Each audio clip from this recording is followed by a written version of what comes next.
in search of ear-rending dissonances, tortuous transitions, sharp modulations, repugnant contortions of melody and rhythm, Chopin is altogether indefatigable. Hello everyone and welcome to the channel. My name's Matthew King. I'm here with Loki, sort of half hidden underneath the piano stool, but you can just about make him out there.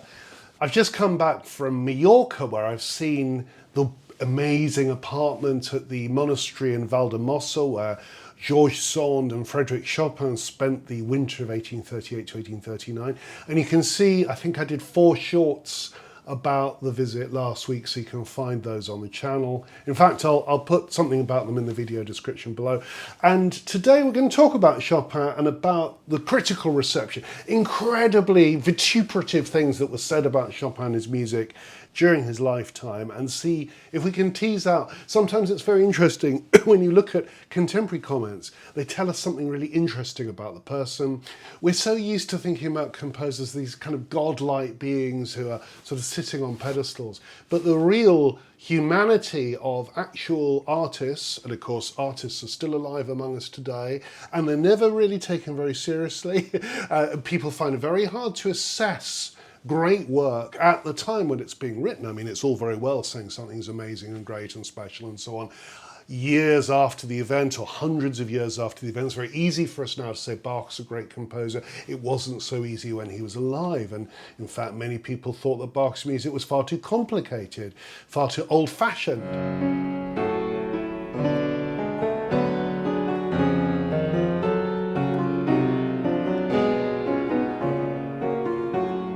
It's only with the benefit of hindsight, the benefit of distance, historical distance, we can see when we place his music next to his contemporaries how amazing it is. It's the same with Chopin.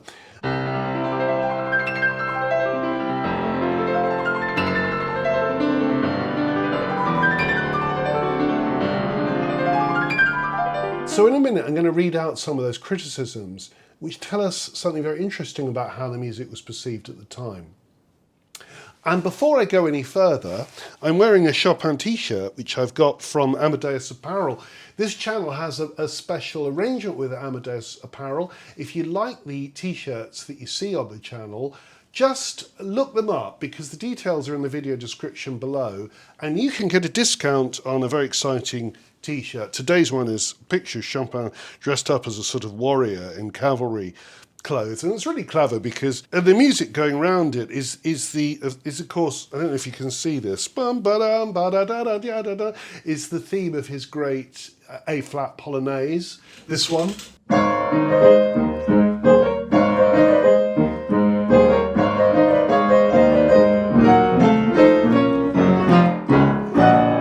And so on. Wonderful piece, and it's a truly heroic piece. Isn't it wonderful when a great composer writes in a certain idiom, in this case a Polonaise, they can latch onto a whole heroic character. You can always hear the thrill and the heroism of it. There's a wonderful middle episode in this. I'm not going to digress too long about this, but you'll probably know it. You get this middle section and this galloping figure, which is meant to literally symbolize a Polish cavalry charge. You know, you've got this.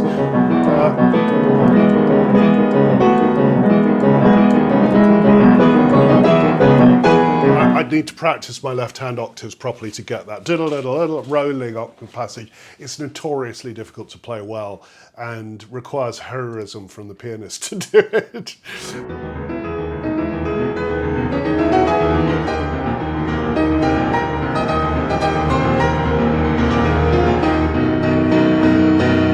But check out recordings of great pianists playing that Polonaise. What a great piece. So as I said at the beginning of the video, I've just come back from Valldemossa, which is a most exquisite place. Beautiful, incredible landscape right up in the mountains in northern Mallorca, and this great valley. And you can see the view in the shorts that I recorded.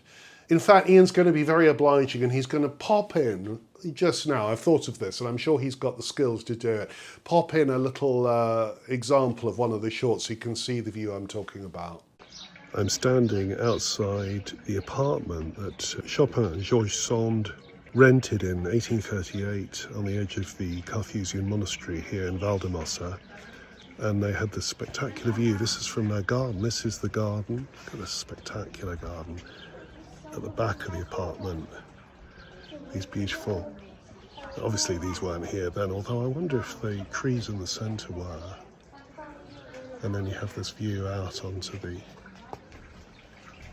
huge valley beyond. It's spectacular, actually. You can understand why they chose to be here. And also at Valldemossa, there's this wonderful garden that they've now constructed.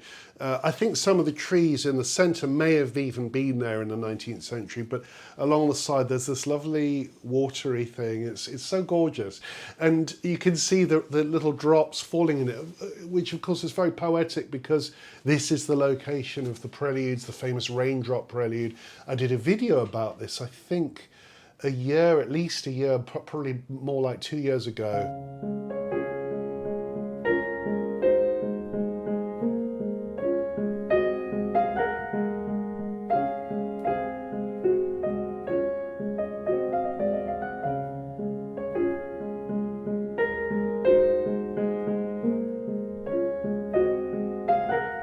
I'll copy that into the video description too, so you can check that out. Hello everyone, I'm outside cell 4 of the Carthusian monastery at Valldemossa, where Chopin and George Sand stayed in the winter of 1838 to 1839. And we're not filming in the cell because it's a bit echoey and boomy and everyone's talking. But out here in the garden, they've created really a beautiful homage to Chopin and George Sand in this beautiful garden, and which wasn't here then, I don't think. But it's so elegant and colourful and just beautiful, drenched in sunlight and just so pretty. And just before we get on to the critical responses, the journalism, it's worth saying that in 1831, the first journalistic response to Chopin's work, I think I'm right in saying that it was the first response, was by Robert Schumann, another great composer, writing his first review as a journalist. And he wrote a review of Chopin's Opus 2, which is hardly ever played now. It's a set of variations on a theme of Mozart's from Don Giovanni. A marvellous piece, but it's early Chopin and not often played. But it's got enough of his character and his extraordinary idiom in it for Schumann to discern that this was something special. And he wrote famously in the article, "Hats off, gentlemen, a genius." So that was back in 1831. In 1838, George Sand, as I said a minute ago, was on holiday with him and they were lovers. And a little while afterwards, she wrote this book called Winter in Mallorca. But she can't actually name Chopin in it. It's too scandalous for her to name him. So she calls him the invalid. From time to time, she refers to this invalid who was travelling with him. Because Chopin was very unwell. He had consumption. He was only 28 years old and was already developing the disease that killed him. I mean, what a terrible tragedy for all of us. But of course, most of all for him. He should have lived, to write many more wonderful works. Much later in George Sand's life, after Chopin's death, she wrote a book called The Story of My Life. And in it, there are various accounts of Chopin, where he's named. But what I like here, and this is a sort of review in a way, is George Sand's comment on his genius, which is so perceptive. We think of George Sand, she was a novelist, she wasn't a musician, but she says such beautiful things about him here. Chopin's genius is the deepest, the most sensitive and the most emotional in existence. He made a single instrument speak the language of the infinite. Often he could concentrate into 10 lines, which any child can play. I mean, that isn't true of most of Chopin's music, but it might be true of the preludes, some of the preludes that he wrote with her in Mallorca. I mean, for example, this, the beautiful A major prelude, which I remember playing as a kid. So yeah, there are a few pieces that a child can play, not that many, but a few. Poetry of immense loftiness. So just going back, often he could concentrate onto 10 lines, which any child can play. Poetry of immense loftiness and drama of unequalled action. He needed no complex material means to lend his genius a voice. No saxophones nor ophicleides to fill the soul with terror. No church organs nor vox humana to fill it with faith and enthusiasm. I mean, these are wonderful romantic descriptions. You know, he didn't need ophicleides, he didn't need organs, but it's true. And a point that she's making is, and it's a radical point, but it's true of Chopin. She knew it, that Chopin's genius is actually as great as any composer.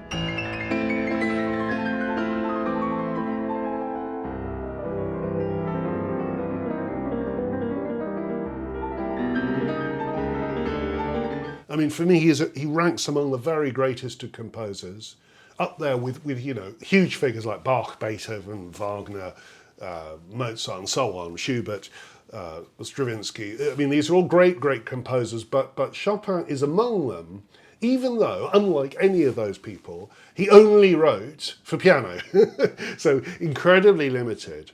A while ago, I did a video about Federico Mompou, the great Catalonian 20th century composer. I think he is a great composer, and I dared to suggest he's the Chopin of the 20th century.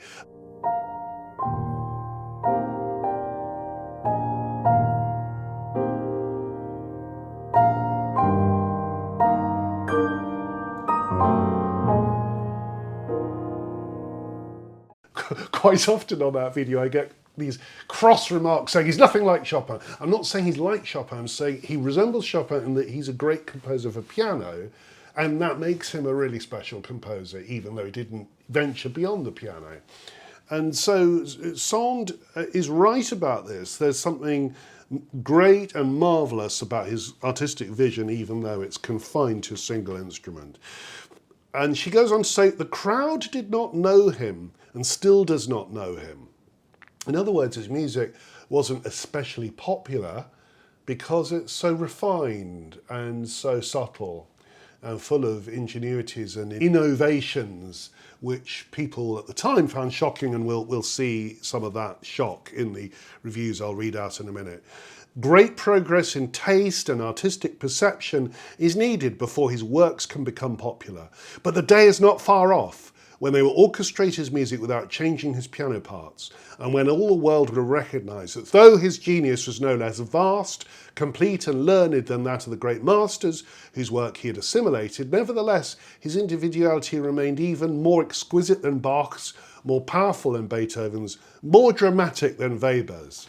Well, she's certainly pushing the boat out there and saying he's more than Bach, more than Beethoven, more than Weber, but she's right insofar as he's a match for those composers. And yes, he is more dramatic than Weber, I would say.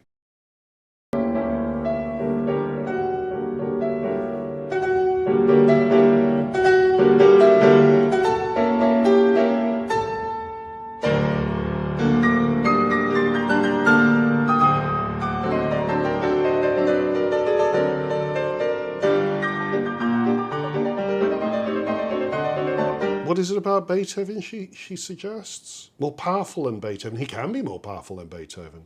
More exquisite than Bach. He can be. He can. Yeah, so there's nothing necessarily contentious about that comment. The only thing that hasn't come to pass in this is this idea of hers that one day people will orchestrate his work and make it generally audible.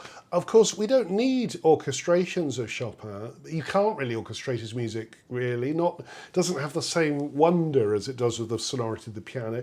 But of course, we live in an era of recorded technology, so we can hear all these fabulous interpretations of Chopin. And so that makes her suggestion of orchestration sort of redundant, I would say. So going back to the Bach, Beethoven, Weber thing, Sand finishes up by saying, Chopin, is all three of them together, yet still himself, that is to say, more delicate in his taste, more austere in his power, more piercing in his sorrow. Only Mozart is superior, she suggests, because Mozart had also a healthy calm.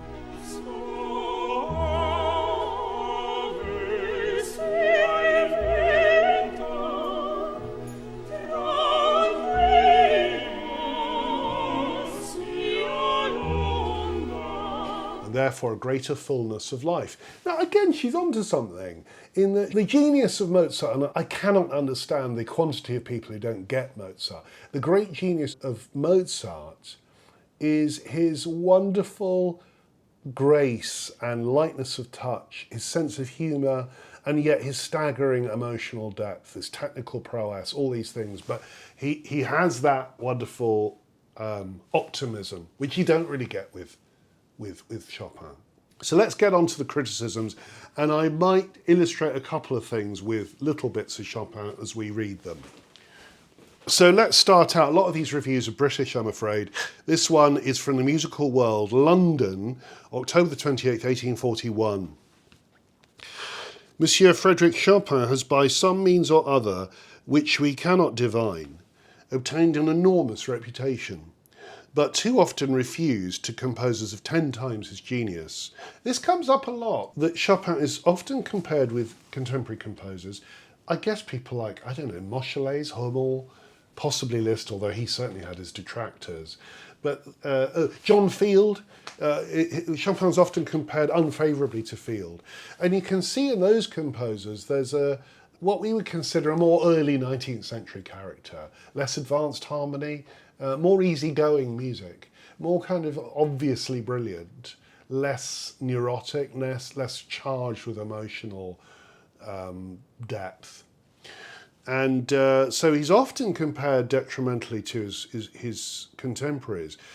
Monsieur Chopin is by no means a putter down of commonplaces, but he is what by many would be esteemed worse, a dealer in the most absurd and hyperbolic extravagances. So this comes up a lot, this idea that his music is just full of annoying excess. The entire works of Chopin present a motley surface of ranting hyperbole and excruciating cacophony. When he is not thus singular, he is no better than Strauss or any waltz compounder. There is an excuse at present for Chopin's delinquencies.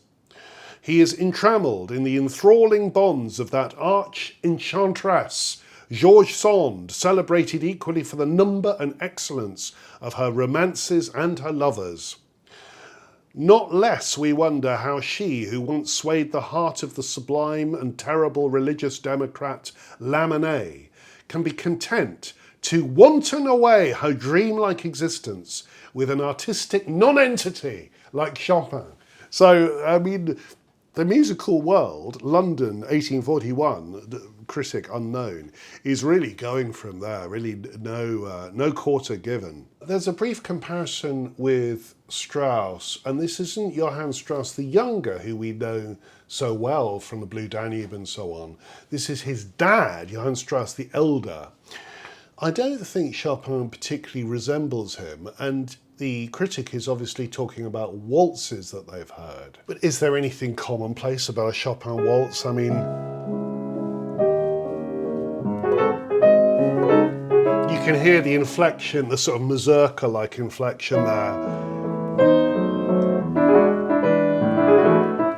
Isn't that gorgeous, that third chord going into...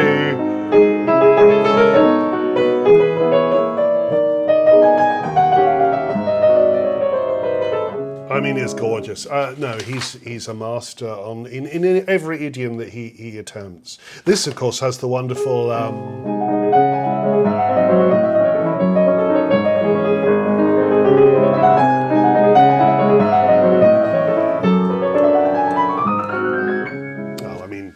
There's nothing in Strauss to compare with that, is there?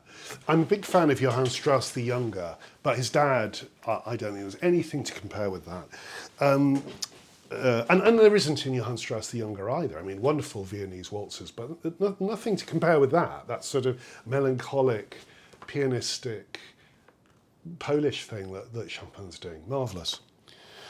Okay, here's another criticism. This is from 1843. Dramatic and Musical Review, London, November the 4th. The wildness of both the melody and harmony of Chopin is for the most part excessive. We cannot imagine any musician who's not acquired an unhealthy taste for noise and scrambling and dissonance to feel otherwise than dissatisfied with the effect of, he lists a bunch of pieces which include 8 mazurkas, which I think are probably the Opus 24 Mazurkas. Let's have a look at one of those.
harmony with the seventh, a continual return to that. And what a great polyphonist he is. You've got all these counterpoints, these marvellous lines that are all interweaving with each other. What an amazing composer, but full of dissonance.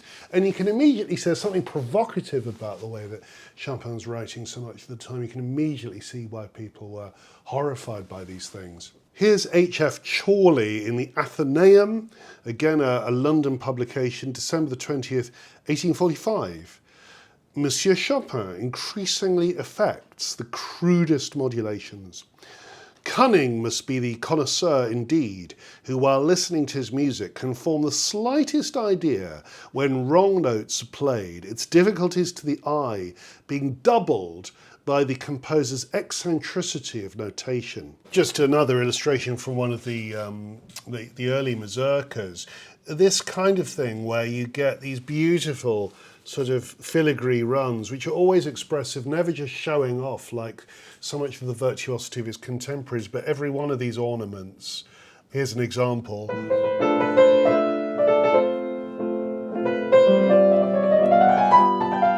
So beautiful.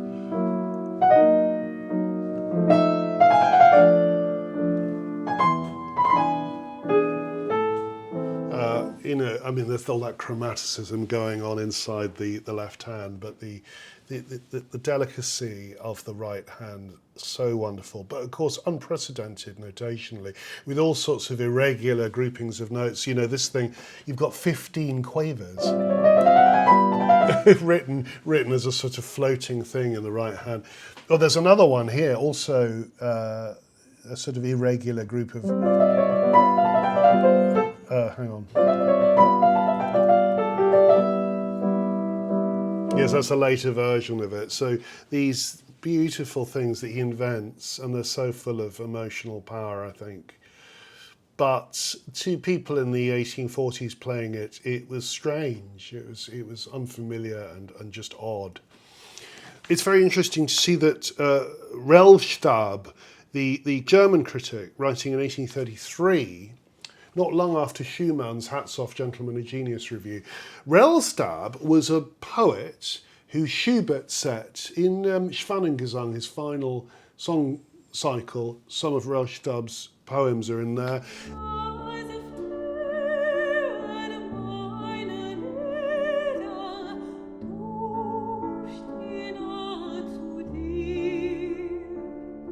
And he's also the person who came up with the title Moonlight Sonata for Beethoven's great C-sharp minor sonata, opus 27, number 2.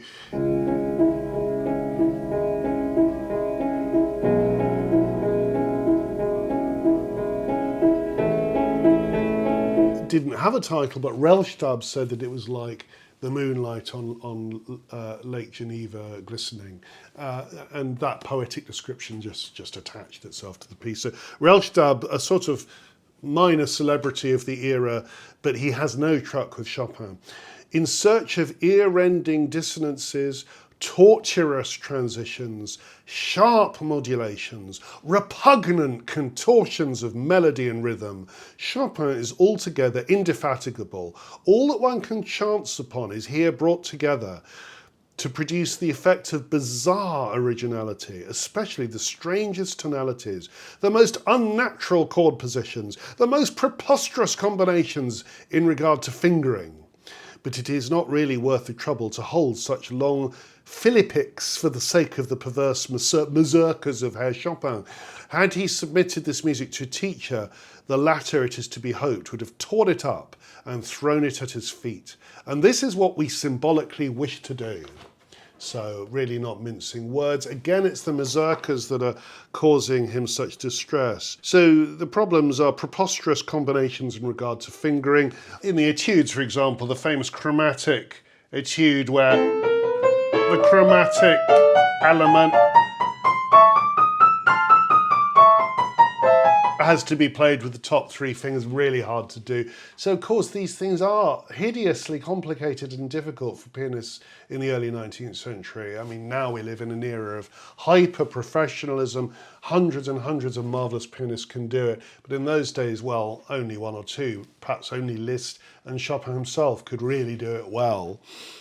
The other thing that comes up here is this idea of the bizarre originality of the strangest tonalities, and this idea of weird modulations, crude modulations. Let's give an example. I'm actually going to choose a late Mazurka. This one, this beautiful one in A flat, which I must feature. Actually, I want to do a video about some of these pieces. I'll probably do some as shorts, but I also want to talk about the wonders of the Mazurkas. They're so amazing. But look at this passage at the end of that beautiful Mazurka. Look at this modulation. So we start in A flat. Let me just give you the tune. So here's the tune in the left hand.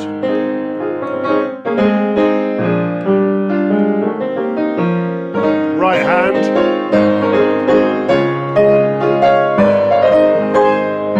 And now here comes the modulation. Look at this. E major. And then we're back where we started. So you have a progression of 8 bars or whatever. You start in A flat, you end in A flat, and in the meantime you've modulated to, I don't know, about 8 keys or something. And it's so magnificent, but the way that it happens, what's the effect of it? It's not going anywhere, that's the point. He's not like a German composer. You know, if Brahms did this, there'd be some structural reason for it. Here it's just the sheer joy of modulation as an expressive device, and a sort of climactic device, and a sort of, there's just sort of sheer rabbit out of the hat kind of, you know, you kind of smile in amazement at the sleight of hand, don't you? It's so, the genius is so effortless, it's so full of this exquisite improvisatory character. On the subject of improvisation, George Sand says something very interesting about this. She says, his creation was spontaneous and miraculous. He found it without seeking it, without foreseeing it. It came on his piano suddenly, complete, sublime, or it sang in his head during a walk, and he was impatient to play it to himself.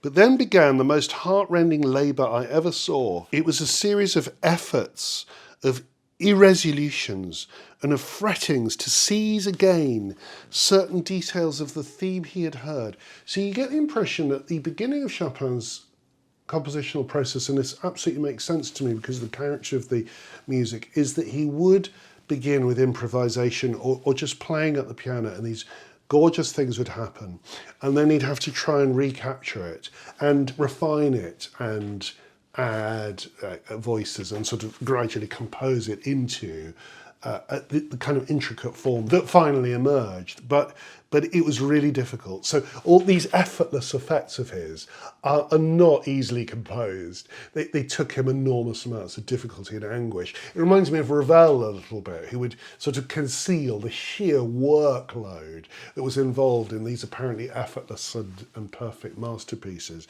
So with Chopin, you've got this fretting away. She says, what he'd conceived as a whole, he analysed too much when wishing to write it, and his regret at not finding it again, in his opinion, clearly defined, threw him into a kind of despair. He shut himself up in his room for whole days, weeping, walking, breaking his pens, repeating and altering a bar 100 times, writing and effacing it as many times, and recommencing the next day with a minute and desperate perseverance. He spent 6 weeks over a single page to write it at last as he had noted it down at the very first.